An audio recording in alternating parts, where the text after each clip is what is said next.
Oh, hey. If you've never seen me before, my name is Nasim, and welcome to my experience with the Pixel 8 Pro after the hype.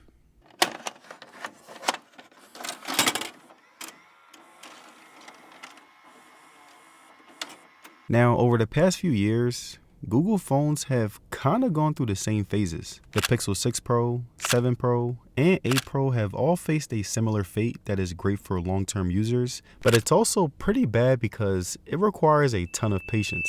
See, when you buy a Google Pixel within the first few months after it's released, there's a very specific formula that you'll go through, and it's so common that Google is becoming pretty known for it.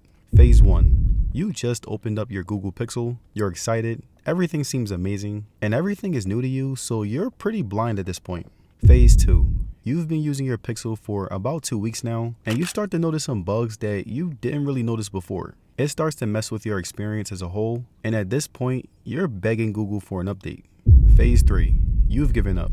You've been dealing with the same problems for so long that at this point, you think it's the fate of your Pixel. And just when you think that this is the end-all be-all of your Pixel experience, Google finally decides to drop the greatest update in the history of mankind, and it fixes damn near every problem that was ruining your experience. And the reason why I say that this is really great yet terrible for the long-term user is because although Google eventually does fix the problems, they tend to let them linger on for so long to the point where either the Pixel gets a really bad reputation that it can't redeem, or the long-term user will get tired of waiting around for Pixel to fix itself, and they'll eventually move on when it's time to upgrade to a new phone. So I really hope that Google will eventually be able to break away from this vicious cycle and produce a high-quality experience like the one we have today with the Pixel 8 Pro. And despite my rough 2 phases that I went through with my 8 Pro, it has improved in so many ways the past couple of months, and I'm very proud to say that it's one of the best phones in the market today. And that's why I wanted to show you guys how great the Pixel 8 Pro is, since Pixel phones usually perform at their best after the hype. Now, camera is one of the things that the Pixel was always great with at first launch, and I'm very happy to say that they were able to continue having one of the best smartphone cameras in the smartphone market. I've taken a ton of selfies over the past 8 months, outside, inside, and in all types of different environments, and even the AI within editing selfies was superb. I love the fact that I could turn a selfie into a portrait mode photo after I took the picture. I love the different realistic filters, and I even used the magic eraser whenever something got in my way. Going deeper into AI features, just like the Galaxy S24 Ultra, with the Pixel 8 Pro, I'm able to make a circle around anything in a photo, move it, resize it, and basically do anything I want. And this really helped whenever I took some really good everyday pictures. The colors were very vibrant, but the filter and editing within the photos was so good that if I found anything wrong with the picture, I could edit the colors and objects any way I liked. And I feel like after taking so many different pictures and videos with my 8 Pro, I already knew how great the sharpness, punchiness, and tone was. And after a while, I honestly started having fun with the different ways that I could make the pictures look. Now, when it comes to videos, they were definitely the weakest part of the Pixel 8 Pro's camera. I felt like the lighting whenever I shot inside the house wasn't consistent enough. Outside videos were great, but again, it didn't really look that good all the time.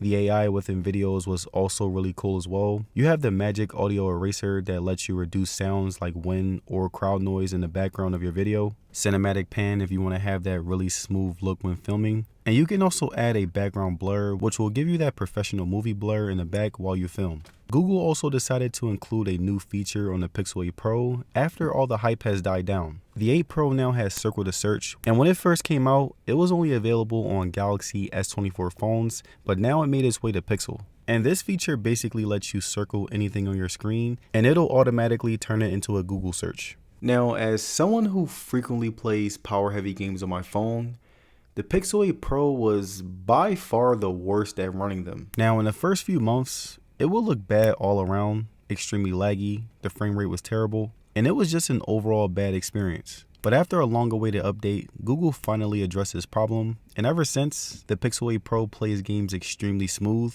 and it's very comparable to my iPhone 15 Pro Max and Galaxy S24 Ultra. The display is still really good. The visual experience is easily one of the 8 Pro's best highlights, The white balance is a little better than my 15 Pro Max, while being a little bit under my Galaxy S24 Ultra. The colors were very well balanced. The resolution isn't quite 1440p, but it's so close that you wouldn't even be able to tell the difference. And I feel like the sharpness mixed in with the great 6.7-inch size really added to the premium experience. Brightness was another great thing that the Pixel continuously improves on. Whether I'm outside, inside, or in any bright setting, the 2400 nits was more than enough to beat out any harsh environment. And the only problem that I faced with the display was the fact that the 8 Pro's fingerprint sensor and facial recognition was still pretty subpar. They're a major improvement from the Pixel 6 and 7 Pro, but when you compare it to facial recognition on the iPhone's Face ID or the ultrasonic fingerprint sensor on the Galaxy, it's easily the slowest and least accurate.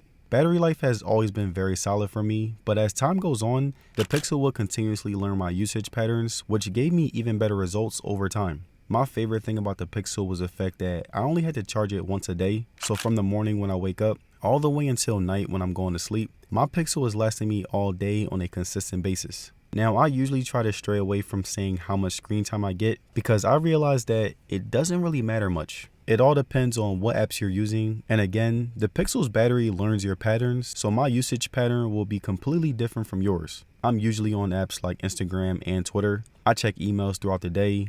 I play an occasional game when I'm bored, and I'm on the phone with my girl a lot, so there's a lot of high and low power apps that I use day in and day out. Charging was one of the only things that's still underwhelming when it comes to the Pixel 8 Pro. Personally, I think that in 2024, every phone that's over $1,000 should have 45 watt fast charging. It allows your phone to charge from 0 to 100 in 1 hour and 5 minutes, while the 30 watt charger that the Pixel 8 Pro supports charges from 0 to 100 in over 2 hours. And I think that in 2024, it's about time we get faster charging speeds. And there it is, you guys, my experience with the Pixel 8 Pro after all the hype. As you guys can see, the Pixel 8 Pro is a very solid phone, solid display, solid battery life, solid camera, and a solid software experience. And although it's a really good phone that I would recommend today, I can't say that I'm not upset that it took a pretty long journey to get here. And if the Pixel 9 Pro has the exact same algorithm as the previous phones, then I think it's pretty safe to say that Google phones are only good to buy after the hype. Peace.